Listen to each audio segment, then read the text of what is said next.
Have you been watching baseball at all? Yeah, I've been watching the Padres. They've had some of the games on FS1. So Yeah, I'm checking that out. That's why I saw that, because I saw a Padres game on, and they had all these San Diego commercials, and my wife's like, "What the fuck are you watching?" It's just like watching the Padres. Yeah, no, it was. I made the mistake of because it came on right after I was done with my workout, and I always take edibles after my workouts. Nice. They're like THC and CBD, and I was sitting down, and a game went into extra innings, and I'm like, a 4-hour game felt like 10 hours. Oh, I bet. God, just. I don't know if they're going to keep it going. Everybody's testing positive. The damn Marlins. The Marlins thing, it's going to destroy the whole shebang. I think if they cancel it again, it's over. They're taking the missionaries stance. I heard they were giving the Phillies a bunch of blankets and shit. They were like COVID blankets, you know? They were like, look, we can't beat them outright, but we'll get them sick. And they won't have to play us. And they won't have to play us. It's crazy. I heard that they really don't know so far. Guys keep getting in the Phillies and, of course, the Marlins. And yeah, the Phillies, from what I've heard, they've only had the like executives and team employees sick. Oh, okay. It's none of the players, but Toronto just canceled a series with Philadelphia because they're like, I'm not. Why would we? Yeah. It's ridiculous.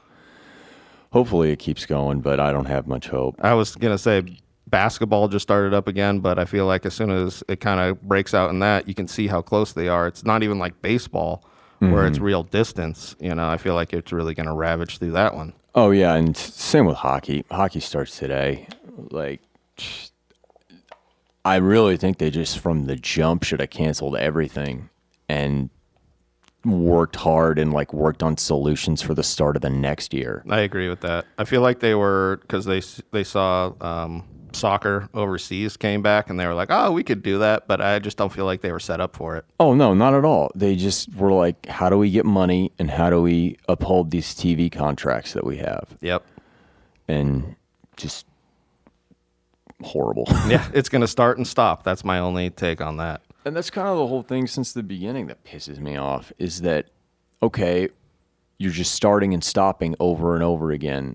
What good does that do? You can see guys are out of form. Yeah. You know? To me, you either go one extreme or the other. Either you shut everything down and just say no more and work on, research solutions, how to maintain it in the future, or mandate masks.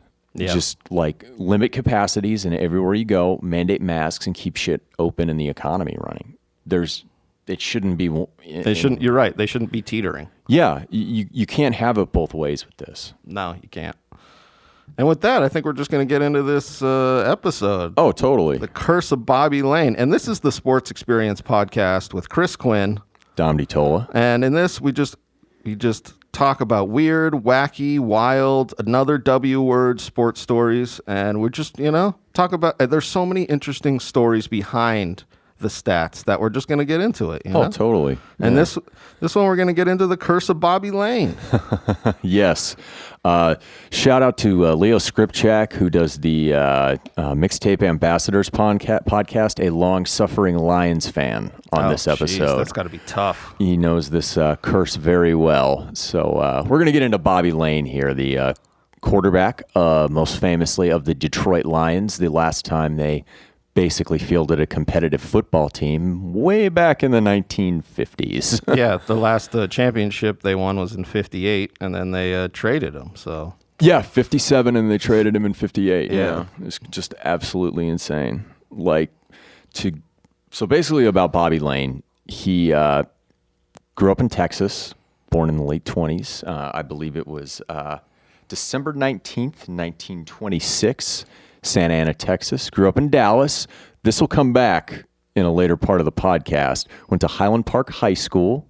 Also coming back later in the podcast. Played with Doak Walker, a future Lions teammate, who is actually the namesake of the top college football running back per year in the NCAA. And they were friends their entire lives and played with each other their entire lives. That's something that you almost never see anymore, where these guys are just like, oh, we're going to go through literally our entire careers together. Yeah, the only time they didn't play together, it seems, was when Layne went to University of Texas and Walker went to SMU. And Layne, as a college player, just an absolute gunslinger for the Longhorns in the 1940s. Set numerous Cotton Bowl records. He was also a great baseball player. Absolutely. Yeah. 20 undefeated, 28-0. I could see that baseball twinkle in your eye. Oh, I could see it. You were about to go into it, you know? Like, for Texas fans listening out there, I don't know if you are, he was like essentially a combination of Roger Clemens and probably James Street, who was their quarterback in the 60s, who led them to the national championship. He still holds records. Oh, yeah. Baseball and football for Texas. It's ridiculous. A beast. Just an absolute athletic beast. And then after his successful college career, he did choose football. And a little bit an interesting note, he was drafted by the Steelers, 3rd overall in the 48 draft. But he didn't want to play for the Steelers because, you know, as a gunslinging type quarterback, the Steelers were actually, and this is just a little, you know, football nerd moment here. The Steelers were the last team in the NFL to run the single wing formation. And if you're not familiar with the single wing, it's the precursor and the inspiration behind the Wildcat offense. So the quarterback in the passing game doesn't feature necessarily prominently, and the quarterback most of the time isn't even the one taking the snaps. He's usually lined up at slot back. So it's a lot of motion, a lot of running, a lot of situations where you want to have mismatches in the box against the defense where it's not a quarterback where you have to worry necessarily about him running. So he basically told the Steelers he wouldn't play for him, and because the T formation was kind of fashionable then, in the late 40s in the NFL with every team but Pittsburgh, his rights were traded to the Bears. And when he played for the Bears, he was the 3rd-string quarterback and just absolutely hated playing for him. Oh, I bet. And because the Bears owner and coach and, you know, reason for being George Halas didn't want him going to the rival All-American Football Conference, which is where, like, the Baltimore Colts, the San Francisco 49ers, and the Cleveland Browns. Cleveland Browns are the best example. He didn't want him playing in a rival league. He traded him to the soon-to-be defunct New York Yanks of the NFL, New York Bulldogs. New York Bulldogs, yeah. And he credits Layne, oddly enough, they were so bad. He credits that as having 5 years of NFL experience because of, like, the, you know, issues that he went through. Oh, yeah. And within the team, and I bet just all the things that you had to patch together, and because I read the same thing when he went to that team. They were pretty much like they could see the writing on the wall that they were like, I don't know if we're going to be a team in 2 or 3 years. You know, and so like everyone was just like, ah, shit. And they had to pay Chicago in installments just to get him, and then when they traded him to Detroit in 1950. 51. That's really when 51. His career just absolutely exploded. Well, I think he fit into their offense. Yeah. That was the big thing, was he could pass the ball. I watched the 53. It was like the national championship because it wasn't the Super Bowl then, and it was just highlights. That was the only thing I can find. And it was interesting because he could really throw great passes back then. When you kind of think that the air game isn't as, you know, I mean, the passing game isn't as developed, he was just whipping them in there. I was like, oh, that was a great pass. Those Detroit teams, I mean, everybody, you know, our age thinks they're just absolute dog shit. They were very innovative. Like, he was like the 2-minute quarterback before the 2-minute quarterback existed. Quarterback sneaks and just great, whipping it around the yard and just. It was fantastic that he went there and with so many good players like Doak Walker and Yale Larry, you know, Hall of Fame type caliber players. They won 3 championships in that decade alone with him as quarterback.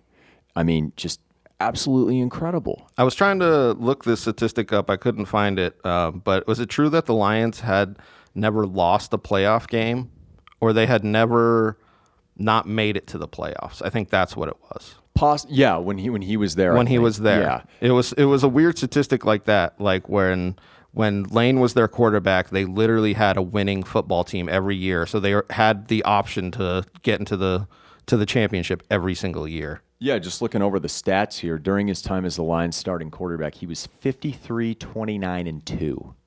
I mean, that is winning football right there. They won championships in 52, 53, and 57. They almost had a three-peat, funny story about him, in 54, but they lost to the Browns. And they had asked him about, a post-game type of interview, and he had said, and this will lead into also why he left Detroit, probably got too much sleep on Saturday night. Well, he's a notorious partier. That was the other thing that the Lions were getting fed up with. Yeah, and he was basically Kenny Stabler before Kenny Stabler. Through right-handed, obviously, but I mean, that type of attitude, and his teammates would run through a brick wall for him. Yeah.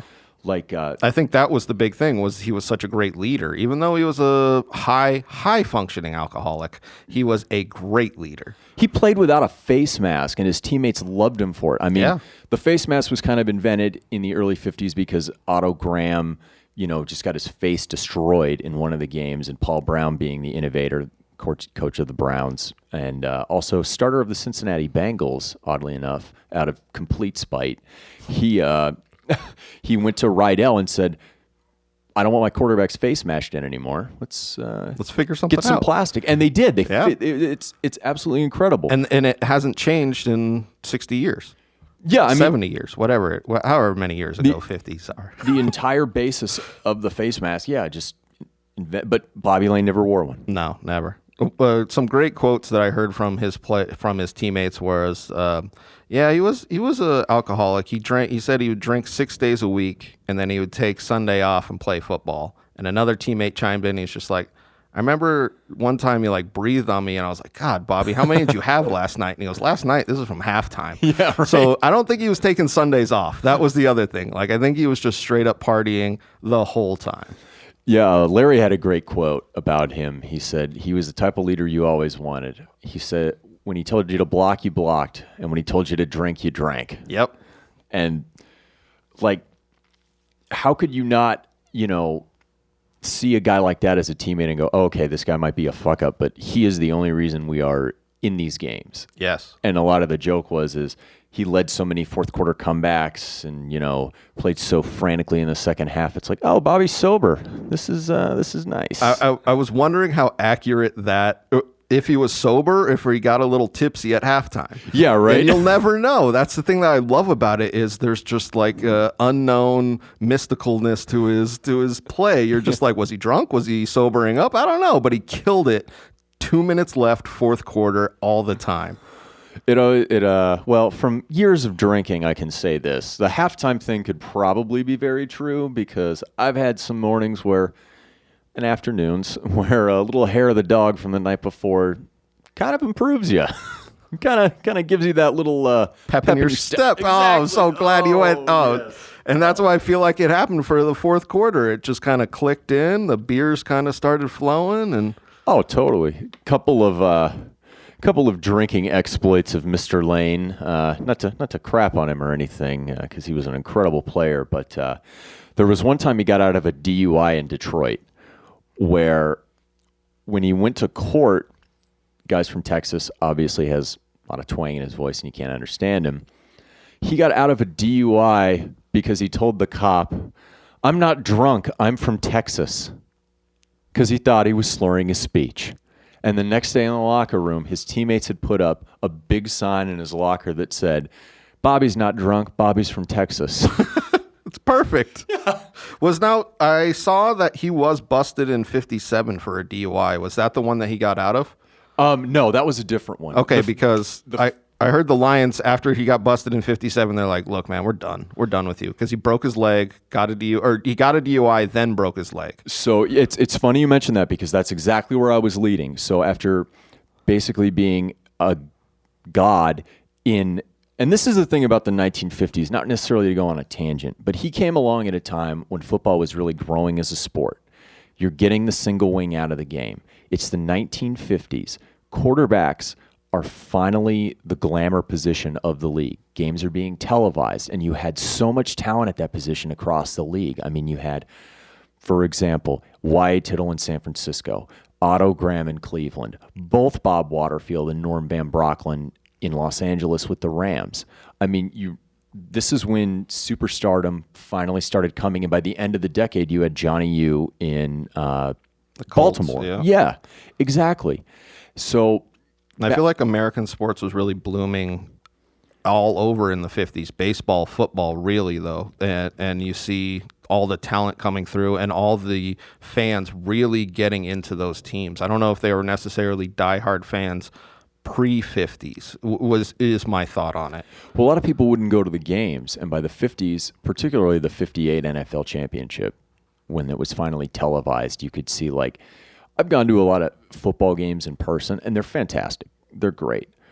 But I've gone to a lot of baseball games in person. I would much rather go to a baseball game in person than watch it on TV. Football, I love watching on TV. That is a sport just made for people to rally around and, kind of sit at home. The camera angles, too, I feel capture it. Baseball, you can kind of see everything. I agree with you on that. And there's something about going to the ballpark. Yeah, exactly. Just the feel of it all. It's amazing. But sorry to go on that kind of weird tangent there. Related, but still a tangent. And, I love a good tangent. Don't worry about that. So in 57, with that other DUI, this is what really prompted the Lions to start thinking about going in a different direction than him. The guy's 31, probably has the liver of an 80-year-old, much like me. But he was driving the wrong way on a highway. 5 other people in the car.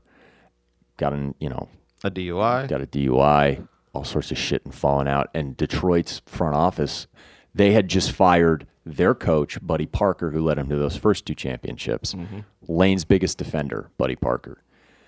He's gone. Front office goes, okay, this guy could die tomorrow. We need to have a competent quarterback. So they managed to trade for a guy named Tobin Rote, who there's also another curse, I believe, associated with him, at least as a native San Diegan, I believe there's a curse associated with him. He was a great quarterback for the division rival Packers. They pick him up as a backup, thinking, okay, we can develop him for a couple of years. In 57, Layne's having a great year. So are the Lions. Second to last game of the year, Layne breaks his leg. In comes Tobin Rote. Wins that game. And if you've never seen this game or heard about this game, it was the first playoff game before the NFL championship. Only 4 teams kind of in the tournament. Mm-hmm. They're down 27-7 in the second half against San Francisco at Kezar Stadium in San Francisco. Rote takes them all the way back to win the game. They go to the NFL championship. They win with Tobin Rote. Front office is probably thinking, I got some big dick energy right now. Yep. Fuck you, Bobby Layne. We got some plans for you. That's my thought is, even before the DUI, I bet they were looking at Layne like, we don't really need his bullshit around here. Yeah. I mean, and that goes for any team. Like, I remember, as a Steelers fan, I remember after the fallout from the Roethlisberger thing with the, restroom in rural Georgia, they almost traded him to Oakland. Immediately after it, they almost traded him for Nnamdi Asomugha and a first-round pick so they could take a quarterback. Yep. They didn't end up doing it, but a lot of times front offices are thinking, like, let's just get rid of this guy. Doesn't matter what he means. Ship him out. Mm-hmm. 58 season comes around. Buddy Parker is coaching the Pittsburgh Steelers. Buddy Parker needs a quarterback because at the time, Pittsburgh was the dregs of the NFL. They were the opposite of the Lions. Absolutely. Yeah. Detroit's sick of Layne's bullshit. And on October 9th of that year, they trade him to Pittsburgh for Earl Morrall. Successful QB in his own right. But for a backup QB, pretty much. Yeah. He was, I think, the second or third pick in the 56 draft. Yeah. So, I mean, he had potential and later realized. He was basically like, the best way I can describe Earl Morrall to anybody listening, he was like the Nick Foles of his generation. Like a good quarterback, but nobody's going to franchise and get behind him. He came off the bench in Super Bowl V after Johnny Unitas got hurt, won the game for Baltimore. In 1972, when the Lions had a perfect season, guess what happened after Bob Greasy went down in, I think, week 3 or 4? Came in and Earl Morrall, He won every game he played in until he was replaced in the second half of the AFC Championship game for Greasy again. Hey, everybody. Just want to take a quick break to let you know that our Sports Experience podcast is brought to you by Engle Studio here, and they're here in Tucson for all your recording needs. But they trade Bobby Layne to Pittsburgh, and why don't you explain what he said after he found out he was going to Pittsburgh? Well, he pretty much told the front office that they were making a huge mistake, which was, I mean, that was his stance. And he said that this franchise isn't going to win for 50 years. And that's a direct quote from what he said, and which is kind of ridiculous to say to your former team, to be like, without me, this team literally will not win for 50 years. Like, it's ridiculous. Yeah, it is.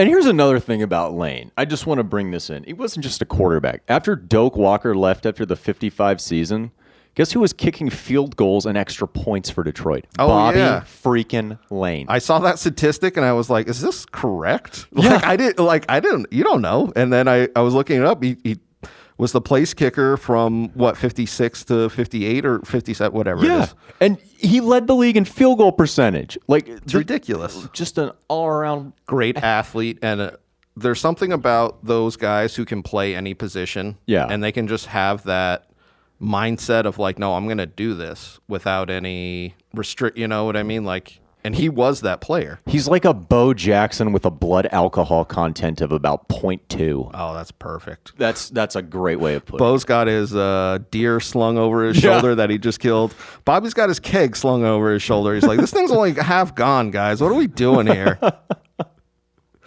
So he gets traded to the Steelers. Yeah. And let me bring this up. Let me just bring this one stat up for you to tell you how great of a player he was. Mind you, Pittsburgh is the worst team in the NFL at this point.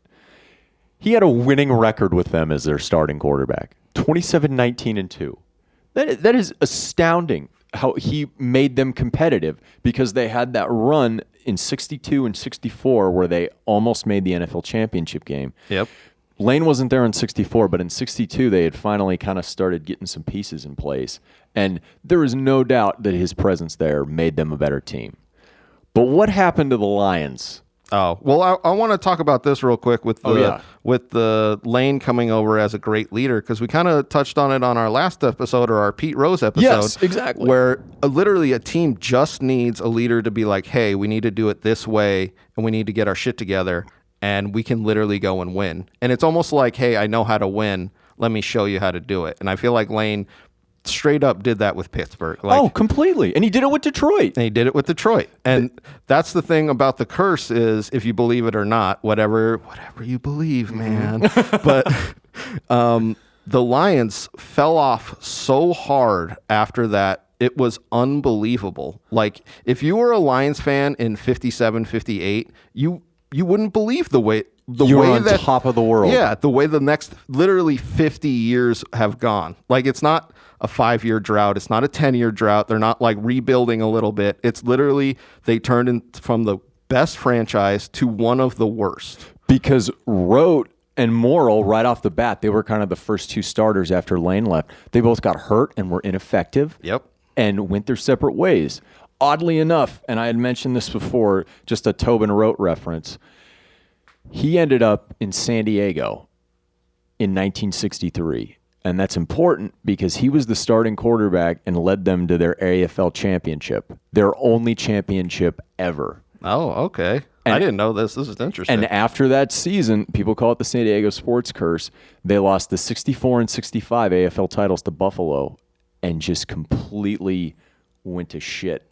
Sorry. Down the drain. They went down the drain until they got Dan Fouts. But they have, oddly enough, Tobin Rote was their quarterback in 1963. Wow. It's interesting how that happens with franchises, how one small move and just everything starts to go bad, and you could see it with different baseball teams, basketball teams, but really I think the Lions is the antithesis. I can't say that fucking Antithesis? word. Thank you. Yes. Woo! Of that, because they were on top, and then literally one player out, their leader though, and then they went to shit. And you know what's really creepy about this curse? And this is no disrespect to both Barry Sanders and Calvin Johnson, who, and I'm saying this is part of the curse, retired in their primes at the top of their respective positions. The quarterback position post Layne has been the most affected and destroyed on that franchise. I don't think this would be such a popular curse if the quarterback position for the Lions hasn't been so. I mean, they couldn't pick a fucking quarterback to first stay healthy and second make it Be decent. Be decent. Yeah. If they stayed healthy, they just couldn't make it to that next level that an Aaron Rodgers, a Dan Marino kind of guy. Well, and I did some digging as far as stats. And this curse not only affects the entire team, it affects the coaching staff. No coach since then who has been the head coach of the Lions has got a head coaching job again in the NFL. That's great. Yeah. That is like disturbing voodoo shit. But they've had some absolutely ridiculously stupid calls that they've made. That was the other thing I've looked up. It was like, if this isn't a curse, why are these absolutely intelligent football minds making these absolutely bonehead calls? Like in 2002 when they were playing Chicago and they elected to kick off in an overtime. Marty Morningweg, yeah. Might be the stupidest football play of all time. And see, now I might be able to understand that because the way the overtime rules are set up now, it's not sudden death anymore. Yep. If you go on defense first, and I could see this happening in a game where the conditions are shitty or the other team is playing like a backup quarterback, a very inexperienced quarterback. Okay, you get a 3 and out, you get the ball, you kick a field goal, you win the game. Yep. But this was at a time when it was sudden death, where if you get the ball first, you just need a field goal to win, drive down the field. The other team doesn't get a chance. It's ridiculous. That's what I mean. That's why I kind of believe in the curse just a little bit, because it is mistake after mistake, player that is awful after player that is awful in the quarterback position. And like you said, Barry Sanders, probably one of the best running back the Lions have ever had, but one of the best running backs ever to retire in his prime. Calvin Johnson, probably the best wide receiver they've ever had, and one of the best wide receivers of all time, retire in his prime. It's because they're sick of losing. They were sick of. They were like, look, the shit beat out of them. Exactly. I'm not going to tear my ACL or I can't even imagine what it's like to get hit by a lineman. Like CTE. Oh my God. Like I totally get where they were coming from. Yeah. And I found another interesting stat, a couple of them about the Lions. Since 1958, they have had 40 starting quarterbacks. Jesus. 3 of which have lasted only 5 or more years. Do they have the record for most quarterbacks? I would like to see that. I didn't have my stat on that one. I don't know about all time, but that's ridiculous. I was going to say, because the Browns might... The Browns are close now. The Browns might come up on that one. I think they're in the post-Mayfield era here in a couple of years. Yep. But let me read off some of these names. Tobin Rote, Earl Morrill, Milt Plum, George Izzo, Jim Ninkowski, Carl Sweeten, Bill Munson, Greg Landry, Joe Reed, Gary Danielson, Jeff Comlow, Eric Hipple, Joe Ferguson, Chuck Long, Todd Mons, Rusty Hilger, Rodney Peete, Bob Gagliano, Eric Kramer, Andre Ware, Dave Craig, Scott Mitchell, Don Mikowski, Frank Reich, Charlie Batch, Gus Farrat, Stoney Case, Ty Detmer, Mike McMahon, Joey Harrington, Jeff Garcia, John Kitna, Dan Orlovsky, Dante Culpepper, Drew Stanton, Matthew Stafford, Sean Hill, David Blau, and Jeff Driscoll. Jesus. It's really daunting when you hear them all. My Christ. And you want to hear another weird thing about, and I'll add this too, the 3 quarterbacks who started 10 or more years, Rodney Peete, Greg Landry, or 5 or more years, Rodney Peete, Greg Landry, and Matt Stafford. And another interesting Lions to Steelers curse connection. In the 1990s, the Lions were actually really good. I mean, they had a very potent offense. Defense, kind of okay, but I mean, they were, kind of involved in that run and shoot boom, which actually benefited Barry Sanders because he'd be running a lot against non-stacked boxes and could just work his magic. In the 1990s, they made the playoffs 6 out of 9 years, from 91 to 99. They won their only playoff game since 1957 in 1991. They had collected, guys like Barry Sanders, Herman Moore, Brett Perriman, Johnny Morton, guys like that. I mean, really, really good offensive weapons. Their director of college and pro scouting was Kevin Colbert. After the 99 season, they made the playoffs. They lost a game they should have won against Washington on the road. Honestly, they let, I think, a 13 or 14-point lead evaporate. Colbert, much like Bobby Layne, goes to Pittsburgh and is their GM and wins 3 AFC titles, 2 Super Bowls. There you go, Lions. I was going to say, we know what the Pittsburgh Steelers did. So that's, yeah. Because you know what happens in 2001, which is also part of this curse? Matt Millen. For those of you who don't know, Matt Millen was an all-pro linebacker in the 1980s for much of his career. Great player. Arguably the worst general manager in professional sports history. Yeah. I mean, it's hard. That's what I mean about the curse almost being believable, is the stuff that they did is so ridiculous. Like, I don't know. But let's talk about Matthew Stafford. And let's talk about before Stafford, okay, because it leads into them acquiring him. Oh, okay. The 50th year of the curse. Yep. It's 2008. It is 2008, the 50th year where it's finally broken. Guess what happens to the Lions in year 50, the year which Bobby Layne said they would never win, the last of which this curse was supposed to last. Yep. What happens to the Lions in 2008, Chris? I want you to say it because you just built it up so much. Go ahead. All right. In 2008, the Detroit Lions were the first team, not the last, but the first team in a 16-game NFL regular season to lose every game. I remember that happening, and I remember thinking, because when they were like 0-12 or 0-13, people were like, no, they could win. I forget who it was. It was like, no, they could win against the Dolphins. Or they had one game in which they were like, oh, they could win. And I remember they just got like blown out, and they were just like, this is the worst football team ever. And there's like no question of just how terrible they were on the 50th anniversary of Bobby going, hey guys, look, you want to know what not winning is? Let me show you. That is a cherry on top of a disaster Sunday. Oh, I loved it. And let me just say this. Were the 1976 and 77 Bucks, which started 0-26, god-awful? Yes.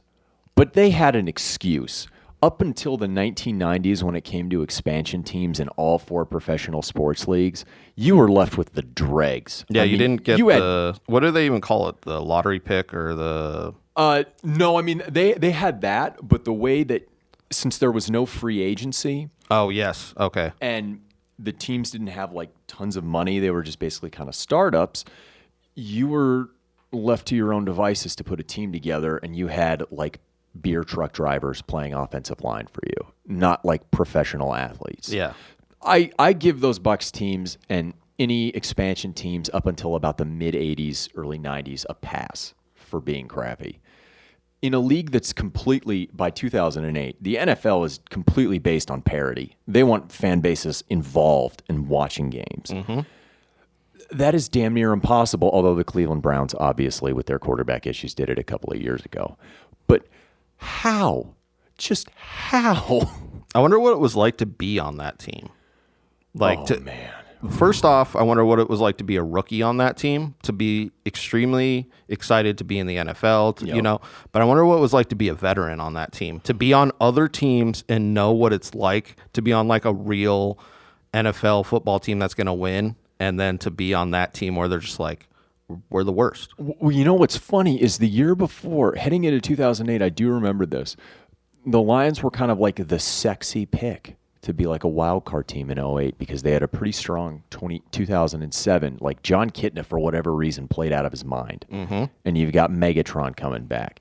You got Kevin Jones, supposedly toting a rock for you. They had Roy Williams when he was like not a bust in Dallas. I mean, they have pieces. They had pieces, but I feel like something happened in that locker room. That curse came through. I think, yeah, exactly, the curse. Yeah, it's because their individual pieces weren't like if you got these guys on your team, you'd be like, oh yeah, that's great. But for whatever reason, collectively, if you watch those games, they were so bad. There's that famous shot, you can YouTube it.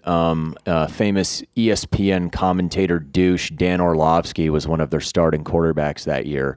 They're playing in, I believe, Minnesota, and Jared Allen is chasing him in the end zone, and he runs out of the back of the end zone and tries to throw a pass. It was just an absolute derp fest, that team. It's ridiculous. But you had mentioned Matthew Stafford, obviously. Yes. And the reason I brought up the horrors of the last year of the curse is that the Lions were rewarded with the first overall pick in the 2009 draft. Well, let me ask you this, though. Do you think that they threw some games? Because there was talk about this in the NBA 5-6 years ago, but their lottery isn't the same in the NFL. There is no lottery in the NFL. Oh, there is no lottery. No. Okay. I thought it was top 4 lottery, but I don't know why. I'm just me getting on my pedestal here as a sports fan, and how much I think it's pathetic that teams like Cleveland and Cincinnati get away with this crap and are rewarded for it. That's what I mean. In my opinion, there should be a lottery in the NFL. Yes. You should have the best chance of getting the first pick if you're the worst team, no doubt about it.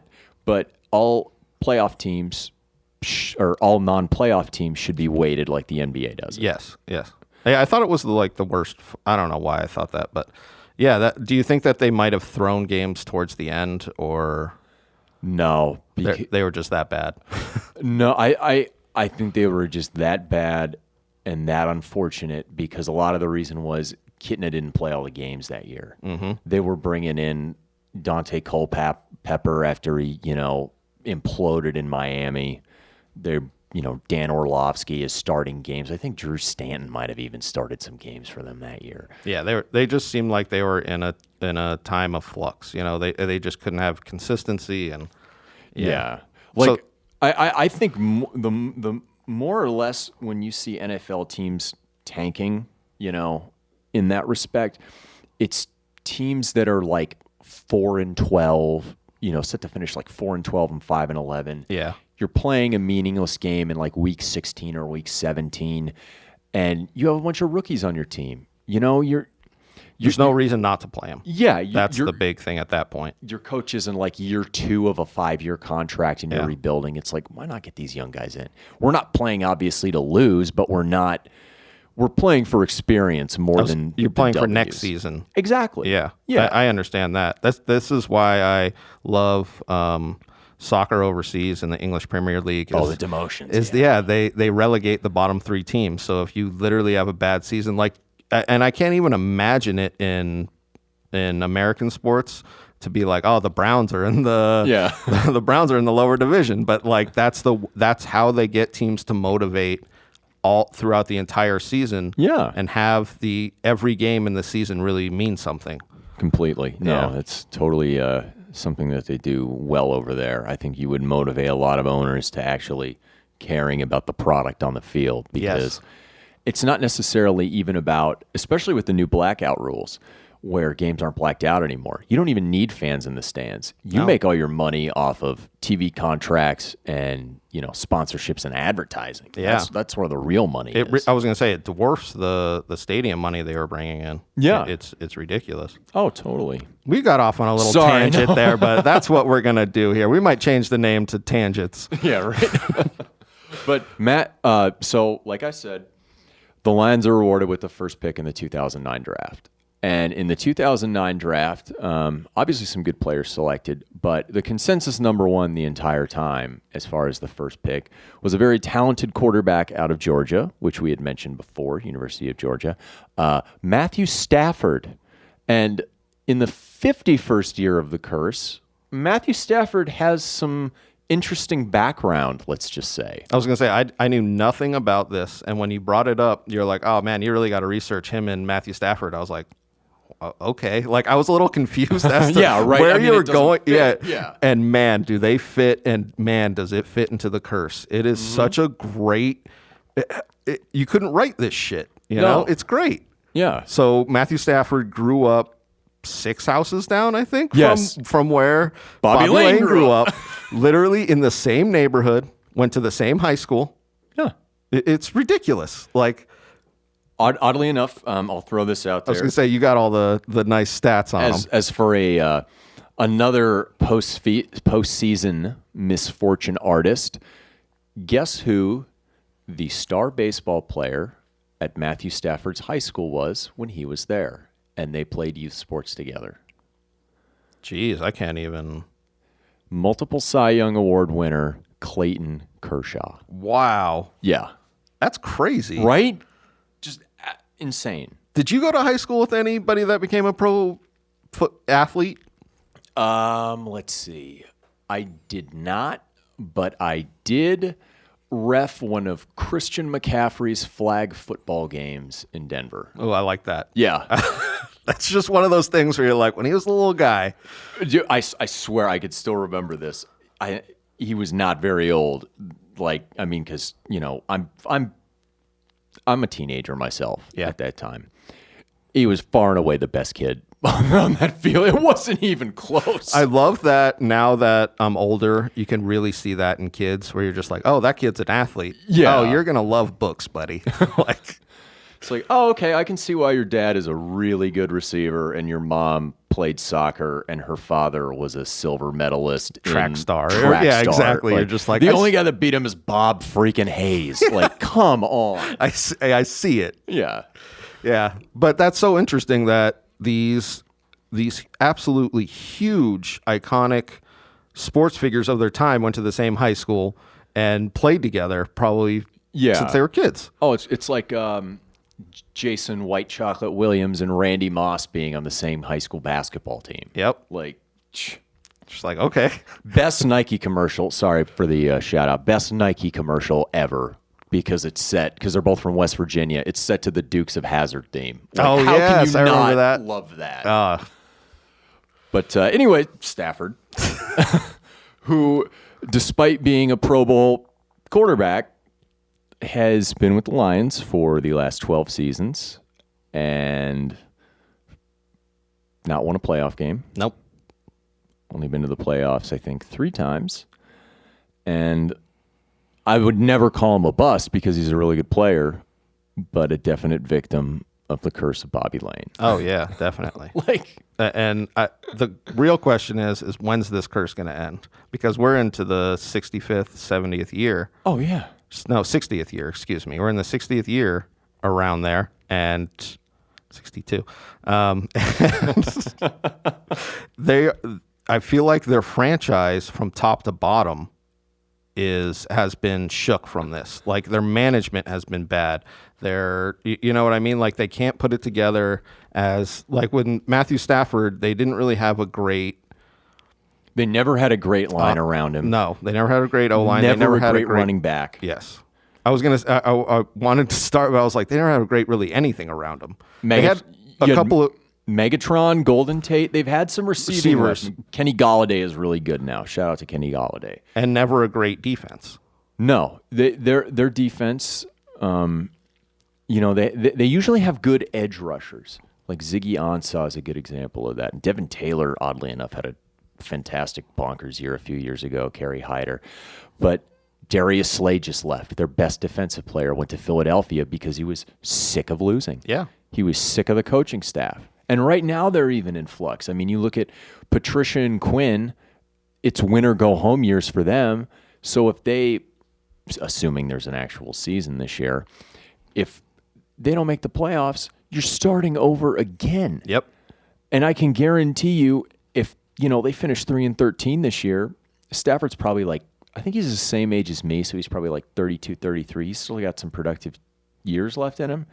I can guarantee you, if they're picking in the top 5 again, they're unloading Stafford to somebody. Oh, yes. For a quarterback to rebuild with. Yes, exactly. Yes. Which is ridiculous to think that Stafford came in and wasn't utilized to his full potential, but that's the way it goes, That's what a curse is. That's what a curse is. I mean, Boston fans will always drone on about, we traded Babe Ruth, therefore we were crappy for 9 decades. Yeah. It's like, number one, you weren't crappy. I mean, you made, I think, 46, 67, 86. You won 3 pennants and blew another on the final day of the regular season. They just weren't better. I think what the Boston take was they just weren't better than the Yankees. Not that they were crappy. That's why the Bobby curse is the best curse. It is, because they went from the best team to the worst team. It's perpetual losing, and this is gonna sound even more eerie and disturbing. In the 50s, Detroit was like an amazing American city, a huge American city, place of Henry Ford, place of industry. I think you can coincide the curse of Bobby Layne with the downfall of Detroit. I was going to say, back in the day, I think you would say New York, Chicago, Detroit, L.A. Yeah. You would not say Detroit now. Detroit had, I think, like 2 million people in the late 60s. Now it's like 400,000 or 500,000. Yeah, it's crazy. It's a different city. It is. It's completely different. Thanks, Bobby. Yeah, thanks, Bobby. You brought when RoboCop comes, Bobby Layne, thanks. Yeah, when he brings the reckoning, he's going to go and dig you up. He will dig your drunk ass up, probably share a beer with you, and blast you. Oh, that's the best. And that's our podcast here at the Sports Experience. Thank you all very much. I'm Chris Quinn. Check out my handle, C Quinn Comedy. And I'm Dom DiTolla. You can find me on Facebook, Dominic DiTolla, and then on Twitter and Instagram, DiTolla Dominic. So have a nice day, everybody. Yeah.